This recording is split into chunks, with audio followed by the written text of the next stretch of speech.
किनका श्रद्धान करने से ग्रहित मिथ्यात्व होता है।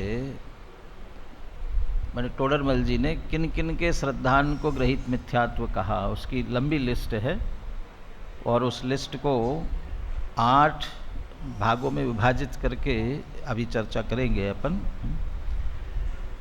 तीसरा, आज अपनी चर्चा उसके साथ साथ में एक सिर्फ अद्वैत ब्रह्म, अकेले उसकी समीक्षा यहाँ तक अपन चर्चा कर पाएंगे। अद्वैत ब्रह्म और उसका चाहे अद्वैत ब्रह्म का स्वरूप एवं वह सृष्टि का कर्ता क्यों नहीं सिद्ध हो सकता, क्यों नहीं है, इन बातों की अभी अपन चर्चा करेंगे। लोक में एक बात कही जाती है, बाप कमाई और आप कमाई, 2 तरह की कमाई होती है ना। बाप कमाई और आप कमाई कौन सी अच्छी होती है? दोनों में से अच्छी कौन सी होती है?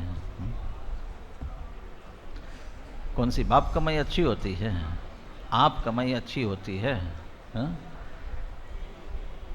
अभी अपना कुछ विषय चल रहा है, प्रकरण चल रहा है और उस प्रकरण के लिए उदाहरण बनाते हुए प्रश्न किया गया है, तब थोड़ा सोच विचार करके बोलना चाहिए। प्रकरण अपना क्या चल रहा है? ग्रहित अग्रहित मिथ्यात्व, और इसकी चर्चा के लिए अपन ये कह रहे हैं कि आप कमाई अच्छी होती है कि बाप कमाई अच्छी होती है। तब पूछना ये चाहिए, कमाई क्या है? कमाई किस बात की हो रही है? कमाई बहुत सारी होती है। सबसे पहले कमाई कहते हैं, हमें तो धन संपत्ति पैसा दिखाई देता है, कितना कमा के रखा है। हाँ, इस संदर्भ में तो ये होता है कि बाप कमाई से हो तो निठल्ला कहेंगे इसे, तो बाप के पैसों पर इतरा रहा है, ऐश कर रहा है, जो भी। लेकिन आप कमाई हो तो कहता नहीं, मैंने अपने पुरुषार्थ से कमाया, मैंने कमाया है। ये सब जितने मारवाड़ी पूरे देश में गए हुए ना, जहाँ जहाँ पर भी, उनके लिए लोटा डोर लेकर के गए, और अब उस समय लाखों लखपति, अब करोड़, अब तो कहाँ पता नहीं कहाँ तक, अरबपति कहाँ तक पहुँच गए।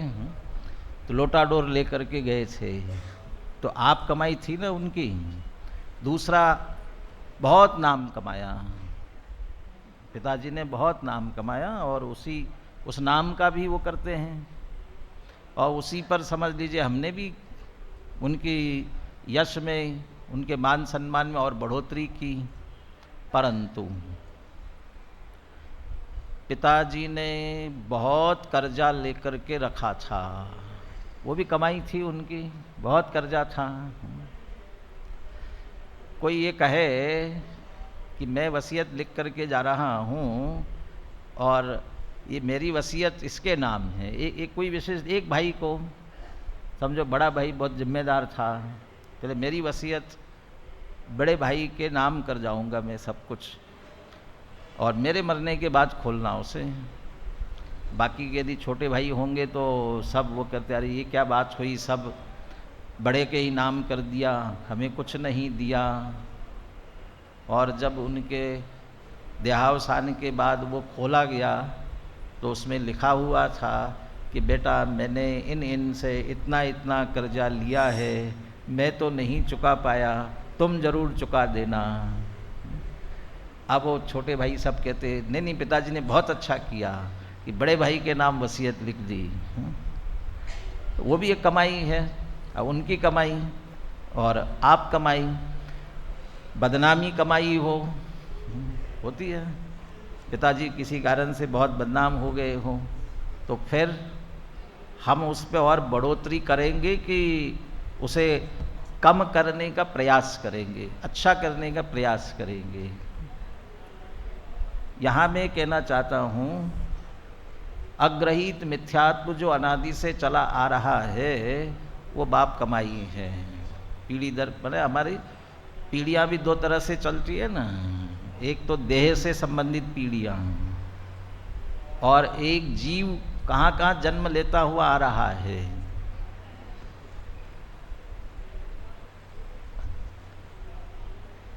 तीर्थंकरों को जो वैराग्य होता है और जाति स्मरण होता है, उसमें क्या दिखाई देते हैं?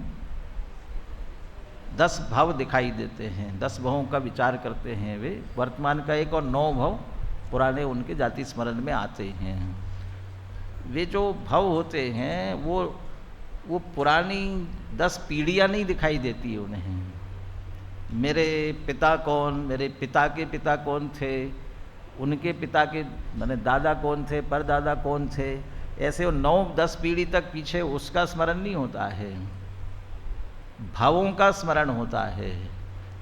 क्योंकि वो जो पिता पिता के पिता पिता ऐसे 10 पीढ़ी तक पीछे हो ना, वो शरीर से संबंधित है, वह परंपरा। और जीव से संबंधित परंपरा, उस जीव ने कौन कौन से भव पीछे धारण किए थे, भव से संबंधित जो परंपरा थी, वो भव की परंपरा याद आती है। हमारी भी एक पीढ़ी भवों की चली आ रही है, अनेक भव हमने धारण किए हैं और उन भवों में हमने मिथ्यात्व कमाया है अनादिकाल से। इसलिए वो कह रहे कि वो बाप कमाई है, चली आ रही है। अभी लग रहा था कि अच्छा है, बाप ज़्यादा हमें बहुत छोड़ गए, कोई दूसरे ने नहीं, हमारे ही पुराने भव उसमें। और अब यहाँ इस भाव में आकर के आप स्वयं अभी इस भाव में कमा रहे हैं और कमा करके उसे बढ़ा रहे हैं। अच्छा है ना, हम अपना पुरुषार्थ कर रहे हैं, ये पुरुषार्थहीनता हो रही है, इसलिए ये दोनों ही अच्छे नहीं हैं। 5वें अधिकार की चर्चा यहीं से प्रारंभ हुई है, पिछले विषय से जोड़ते हुए। अब यह जीव पूर्वोक्त प्रकार से, पूर्वोक्त प्रकार का मतलब दूसरे से लेकर चौथे तक, क्यों पहला नहीं, क्या पहला अधिकार नहीं है, पहला तो मंगलाचरण और भूमिका वाला है, इसलिए दूसरे से लेकर के पूर्वोक्त प्रकार से अनादि से ही मिथ्या दर्शन ज्ञान चारित्र परिणमित हो रहा है। उससे संसार में दुख सहता हुआ, कल चर्चा की थी, दुखी है, दुख के मूल कारण मिथ्या दर्शन ज्ञान चारित्र ही है। जैसे सुख का कारण सम्यक दर्शन ज्ञान चारित्र रत्नत्रय ही है, ऐसे दुख का कारण भी मिथ्या दर्शन ज्ञान चारित्र ही है। यहाँ भी वो इस मिथ्यापने में पीछे, वो मिथ्यापने में इस बात की भी चर्चा की है, दुख का कारण तो वो मिथ्या दर्शन ज्ञान चारित्र है और ये किसी और को मानता है, और को मानता है इसलिए उसमें बिगाड़ सुधार करने की कोशिश करता है, ये भी मिथ्यात्व ही है। वो दुख का कारण मिथ्या दर्शन ज्ञान चारित्र को न मानकर किसी अन्य को मानना, ये भी बड़ा मिथ्यात्व है। बाबूजी युगल जी कहते थे, अज्ञान का ज्ञान सबसे बड़ा ज्ञान है, अज्ञान का ज्ञान सबसे बड़ा ज्ञान है। क्या मतलब? मेरा ये जानना ठीक नहीं है, विपरीत है, अज्ञान है, मुझे ये ज्ञान हो जाए तो बहुत बड़ा ज्ञान है। क्यों? क्योंकि हम अपने जो कुछ भी विपरीत भले ही मानते आ रहे हो, लेकिन उसको विपरीत नहीं समझते। यदि विपरीत समझे तो छोड़ देंगे, लेकिन छोड़ नहीं रहे हैं ना, छोड़ नहीं रहे हैं, इसका मतलब अभी उसे विपरीत नहीं समझ रहे हैं, अज्ञान को अज्ञान नहीं समझ रहे हैं, दुख के कारण ये मिथ्या दर्शन आदि के ये नहीं समझ रहे हैं, तो वे ही समझ रहे हैं, इसलिए उन नहीं समझ रहे, इसलिए उसी में लगे हुए हैं। दुख सहता हुआ कदाचित मनुष्य आदि पर्यायों में, अब सीधी हमारे ऊपर बात आ गई, अभी वर्तमान स्थिति में बात आ गई, क्योंकि हम मनुष्य पर्याय में हैं। विशेष श्रद्धानादि करने की शक्ति को पाता है, वहाँ यदि विशेष मिथ्या श्रद्धानादि के कारणों से उन मिथ्या श्रद्धानादि का पोषण करे तो उस जीव का दुख से मुक्त होना अति दुर्लभ हो जाता है। ये और दूर हो गया मुक्ति के मार्ग से और मोक्ष से। पुनः वह वैद्य रोगी का उदाहरण दिया, जैसे कोई पुरुष रोगी है, कुछ सावधानी को पाकर कुपथ्य सेवन करे तो उस रोगी का सुलझना कठिन ही होगा। उसी प्रकार यह जीव मिथ्यात्वादि सहित है, वह कुछ ज्ञानादि शक्ति को पाकर विशेष विपरीत श्रद्धानादि के कारणों का सेवन करे तो इस जीव का मुक्त होना कठिन ही होगा। उपदेश के संदर्भ में चर्चा आती है ना, उपदेशो ही मूर्खाणाम प्रकोपाय न शांते पयपानम भुजंगाणाम केवलम विषवर्धनम। सांप को दूध पिलाएंगे तो दूध पिलाने से बहुत अच्छा है ना, कि नहीं, दूध पिलाने से जहर ही बनने वाला है, क्योंकि जहर है ना। ऐसे पुराना मिथ्यात्व चला आ रहा है और उस मिथ्यात्व को सुरक्षित रख करके और विपरीत श्रद्धा जितना पुरुषार्थ करेंगे तो क्या होगा। यहाँ पर जयपुर में खड़े हैं और एक तरफ दिल्ली है, एक तरफ अहमदाबाद है। दिल्ली जाना है और अहमदाबाद की दिशा में गाड़ी मुंह करके खड़ी है और जल्दी दिल्ली पहुंचना है, इसलिए बहुत तेज़ी से चल पड़े, तो कब तक पहुंचेंगे? पहुंचेंगे कि नहीं पहुंचेंगे? नहीं पहुंचेंगे। और जितनी तेज़ी से चलेंगे उतना और क्या होगा, दिल्ली से दूर होते जाने वाले हैं। क्यों? क्योंकि दिशा विपरीत है।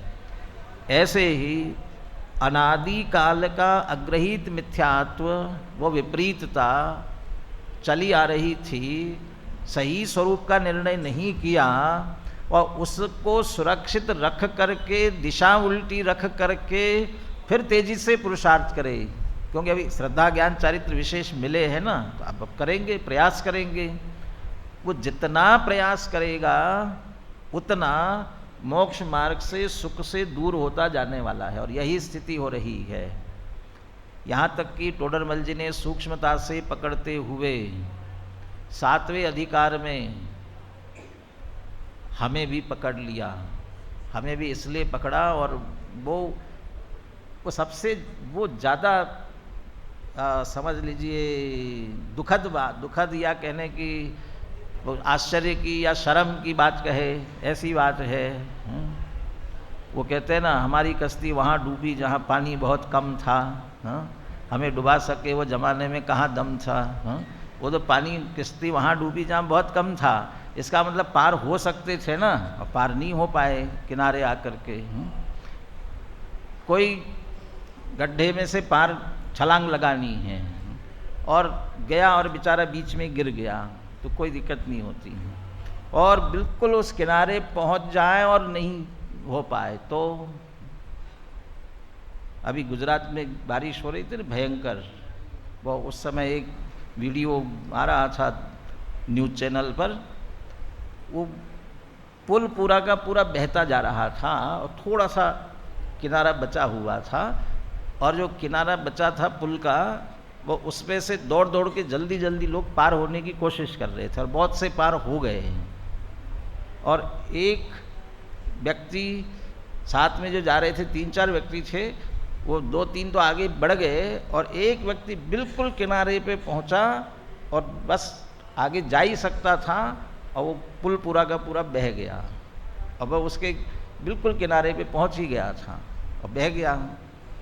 वो वहाँ से कोई चलता और आगे बढ़ा ही होता और बह जाता ना, तो बता रहे तो, लेकिन वो बिल्कुल किनारे पे पहुंचा था ना। जो बिल्कुल ही अन्य मत में पड़े हुए विपरीत, वो बेचारे क्या करें। लेकिन जैन कुल, जैन धर्म, सच्चे देवशास्त्र गुरु का समागम मिलने के बाद भी फिर सही मार्ग को नहीं पकड़ पाए और विपरीतता में रह जाए, वो आश्चर्य की बात है। वो आश्चर्य की बात है, कहे कि शर्म की बात है। पर थोड़ा सा बचा था, थोड़े से पुरुषार्थ की ज़रूरत थी। वो हमें वो उस पुरुषार्थ को प्रेरित करने के लिए दूसरा ये अवसर अभी मिला है। कोई बात नहीं, अभी फिर मिल जाएगा, अगले भाव में कर लेना। इस भाव में नहीं हुआ तो कोई बात नहीं है, तो हो जाएगा ना। ये कोई भरोसा नहीं है फिर से अवसर मिलेगा कि नहीं मिलेगा। फिर अवसर चला गया तो कब आएगा, इसलिए वो उस दृष्टि से हमें बहुत सावधानी की ज़रूरत है। और इसके लिए स्वाध्यायी हम सबको 7वें अध्याय का पुनः पुनः अध्ययन करते हुए जहाँ कहीं हमारी भूल हो रही है उसको निकालने का प्रयास हमको करना चाहिए। यहाँ पहले चूंकि ग्रहित की बात करनी है, इसलिए जो बहुत ही विपरीतता में पड़े हुए हैं, हमने भी अनेकों बार इसमें पढ़ करके, अरे अभी भी जिनवानी का अध्ययन करने वालों के अंदर भी इनके संदर्भ में ऐसी मान्यताएं पड़ी हुई हो सकती है, हमारे अंदर भी भगवान ऐसा न करे, ये न कर जाए तो कहते ही कहते हैं। और कोई दुख तकलीफ आ जाए, कष्ट हो जाए, आपके तो भगवान जैन, हमारे तो वीतरागी, ये तो कुछ करेंगे नहीं, यहाँ से तो क्या होने वाला है। हाँ, वे कर सकते हैं, वे कर सकते हैं। अभी है नाम की लिस्ट बहुत लंबी दी है टोडरमल जी ने। वे कर सकते हैं ऐसा समझ करके उनके पास जाते हैं, अच्छे अच्छे स्वाध्याय भी चले जाते हैं।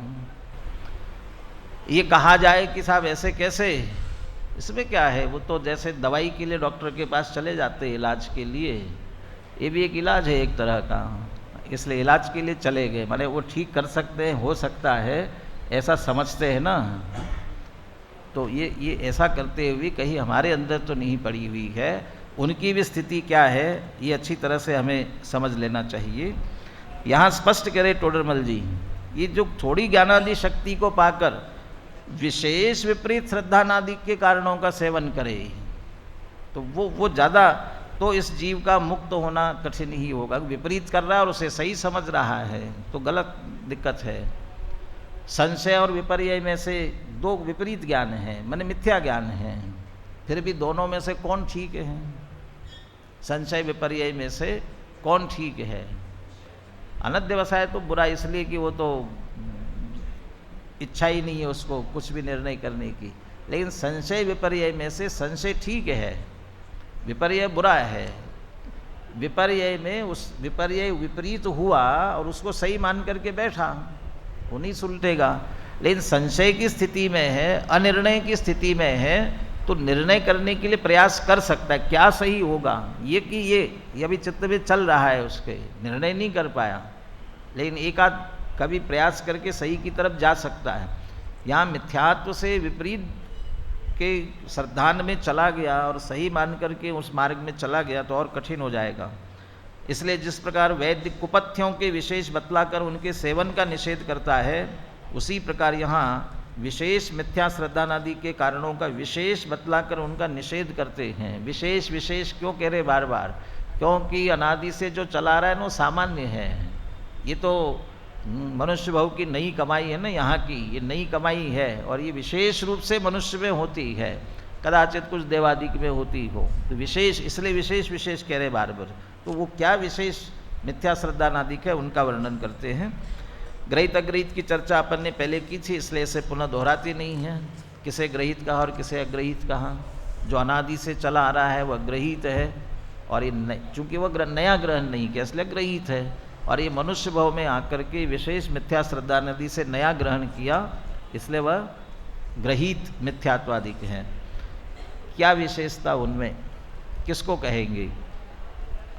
कुदेव, कुगुरु, कुधर्म और कल्पित तत्वों का श्रद्धान तो मिथ्या दर्शन है।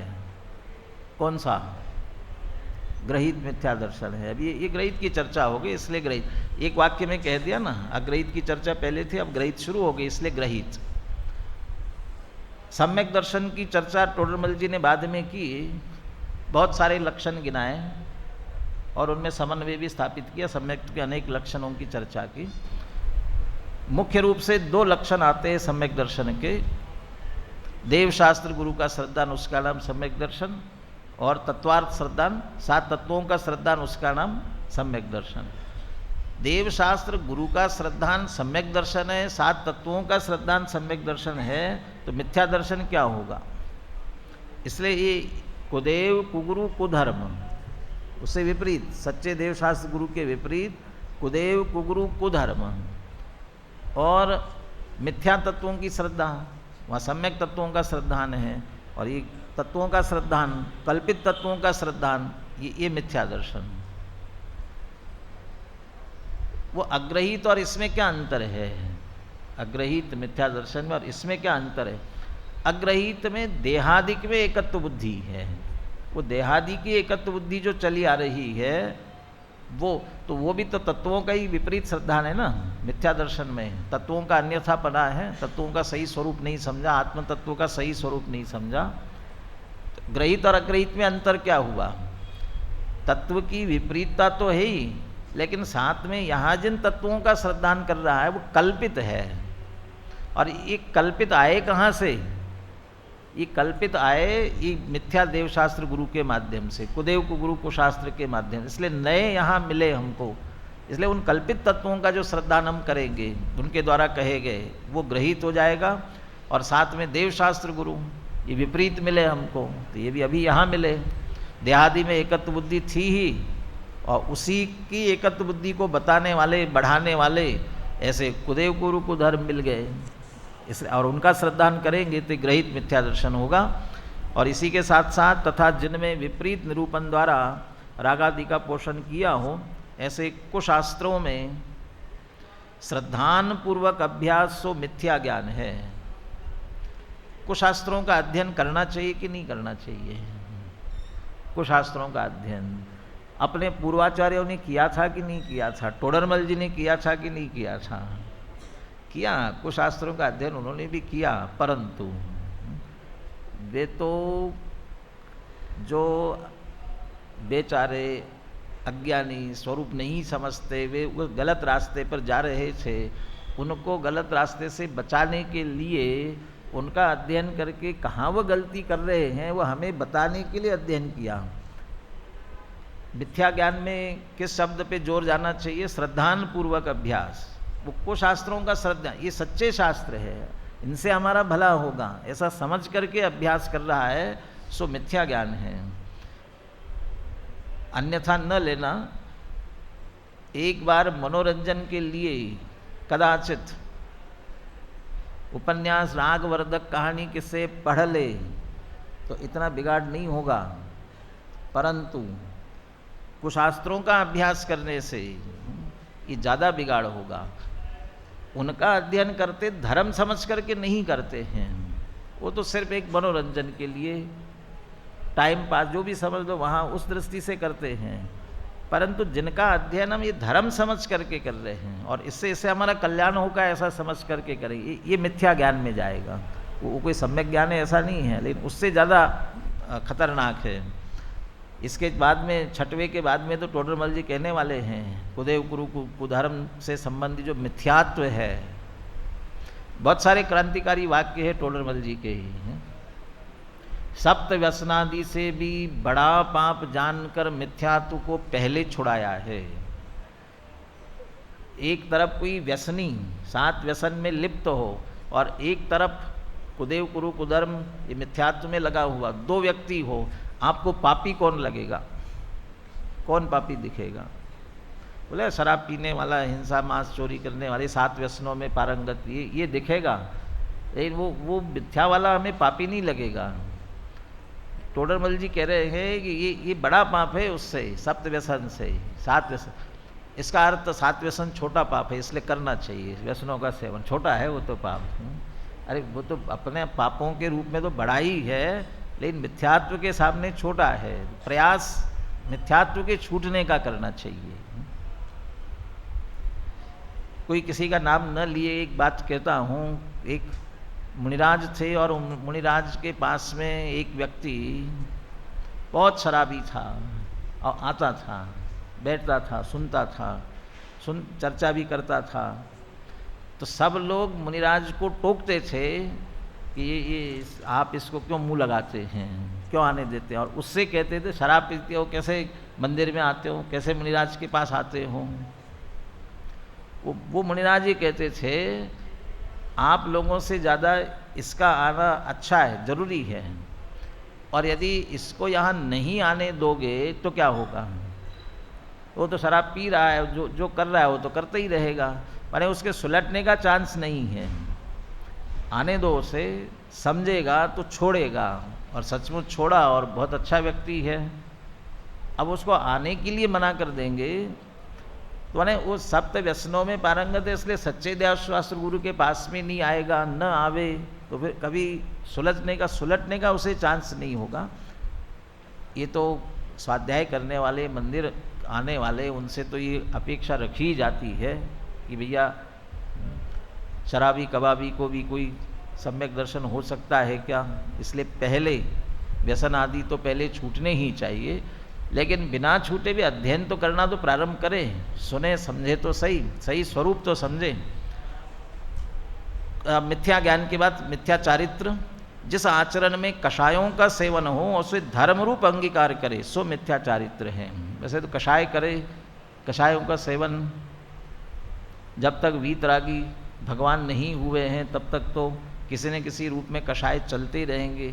मुनिराज के भी संज्वलन कषाय है, होती है, पंचम गुणस्थान वाले के, चौथे गुणस्थान वालों के तो 3 कषाय चौकड़ी है, सम्यक दृष्टि है।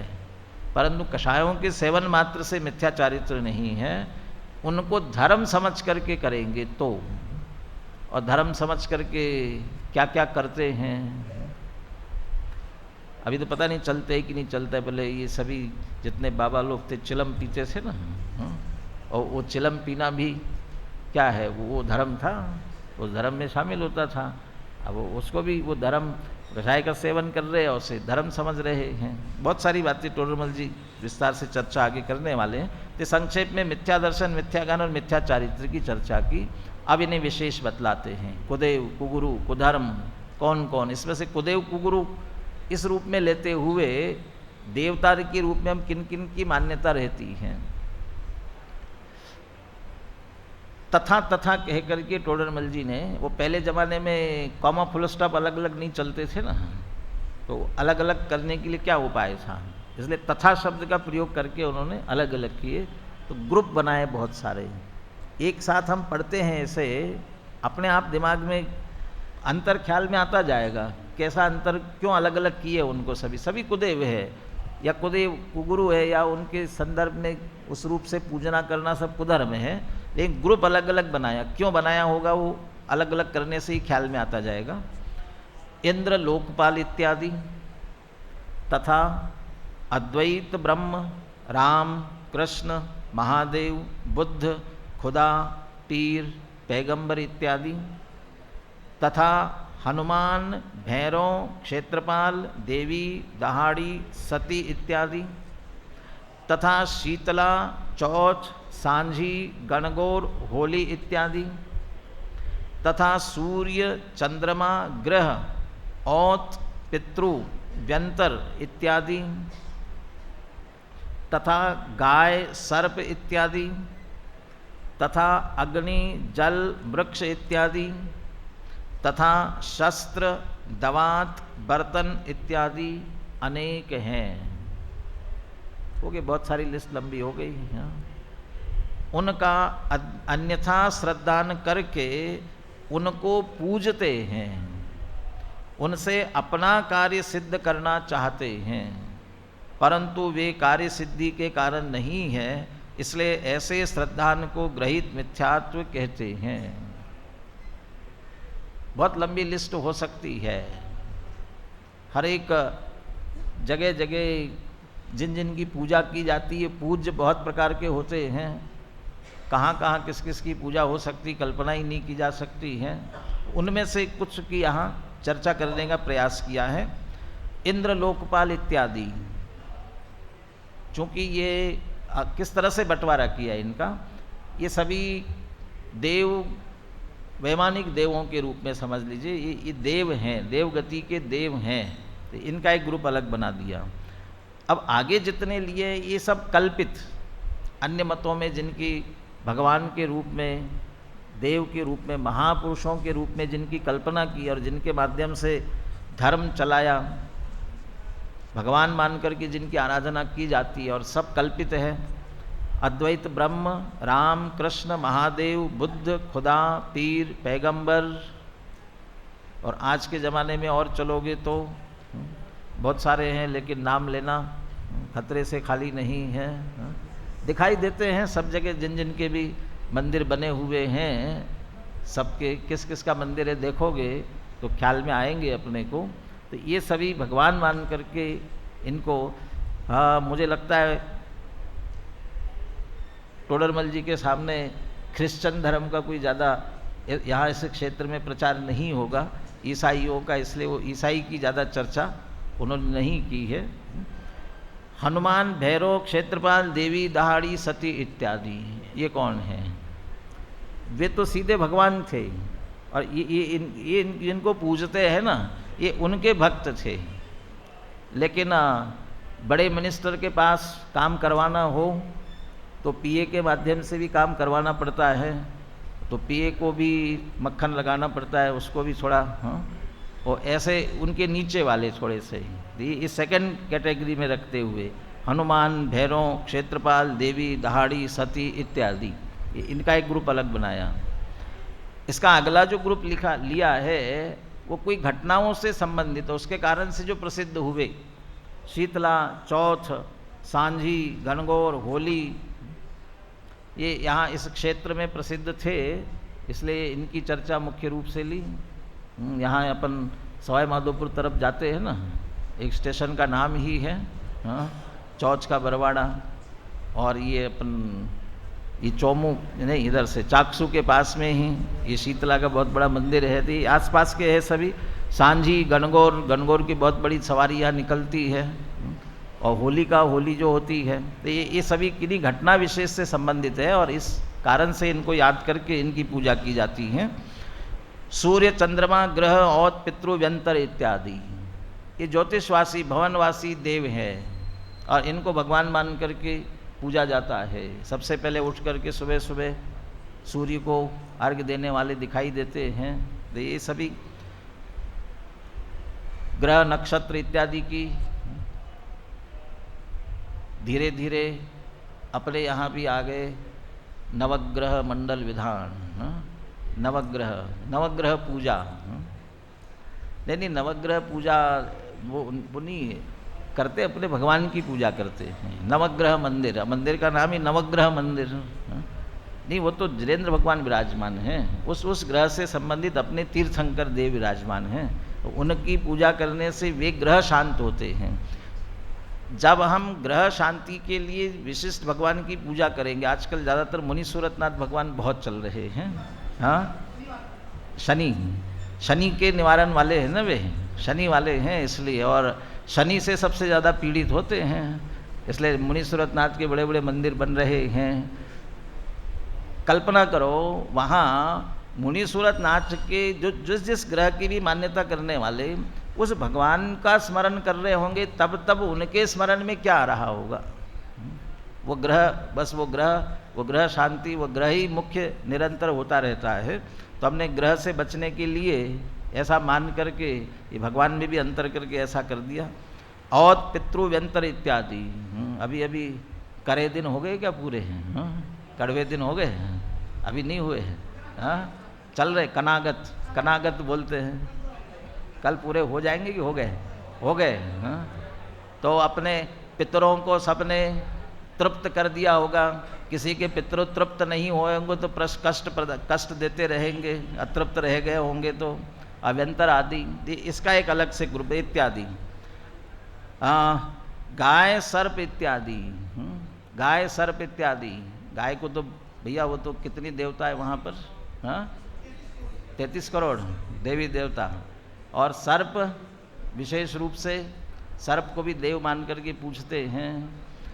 महाराष्ट्र में एक विशेष करके खंडोबा चलता है।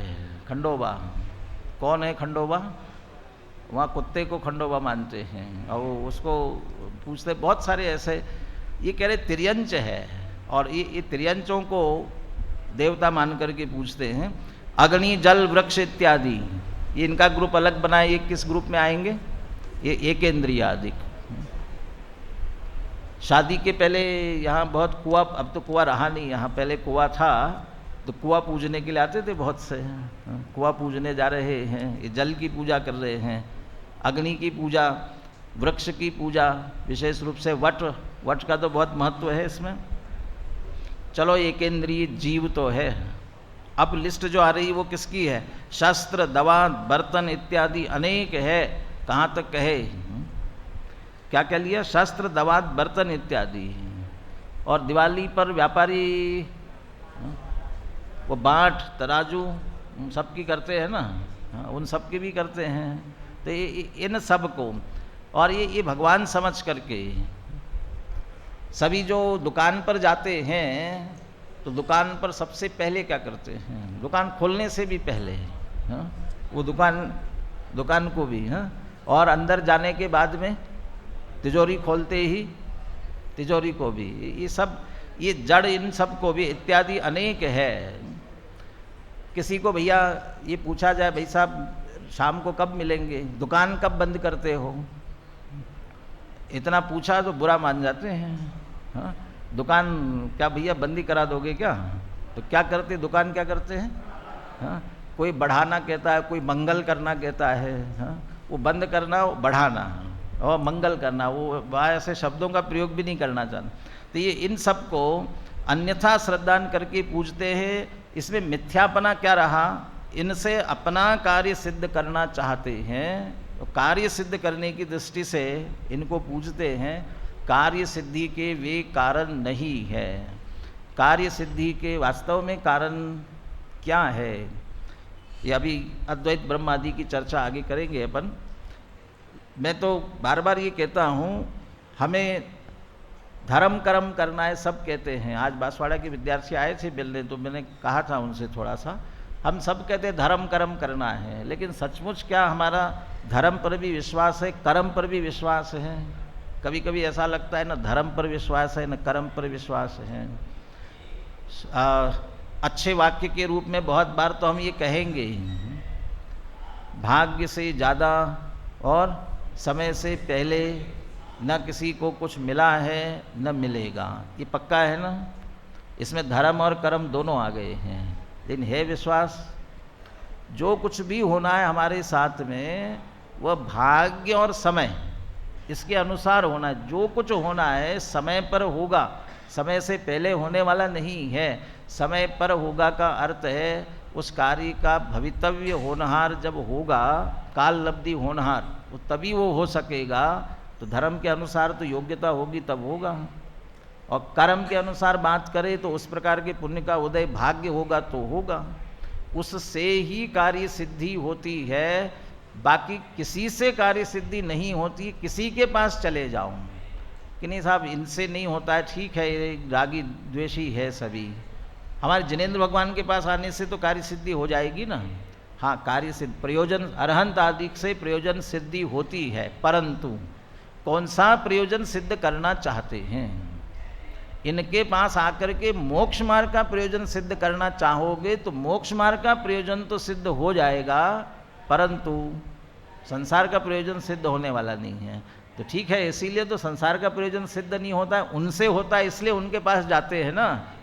उनसे भी नहीं होता है, किसी से नहीं होता है, कोई करने वाला नहीं है, इसलिए उनसे कार्य सिद्ध नहीं हो सकता। और इन सब को है तो कल्पित, और फिर भी इनसे कार्य सिद्ध होगा ऐसा मान करके हम इन्हें पूजते हैं। और अनादि से देह में एकत्व बुद्धि, पर में सुख बुद्धि वाला मिथ्यात्व अनादि से चला आ रहा है, उसे और इसके माध्यम से पुष्ट करते हैं। इसलिए टोडरमल जी कहते हैं अब हमारा सुलटना और दुर्लभ हो जाएगा। इसलिए ग्रहित मिथ्यात्व भी खतरनाक है, इसलिए इससे कैसे बचा जाए, इसलिए और जो विशेष चर्चा है इसकी अपन आगे करेंगे। अभी भाई साहब की चर्चा कक्षा यहाँ प्रारंभ।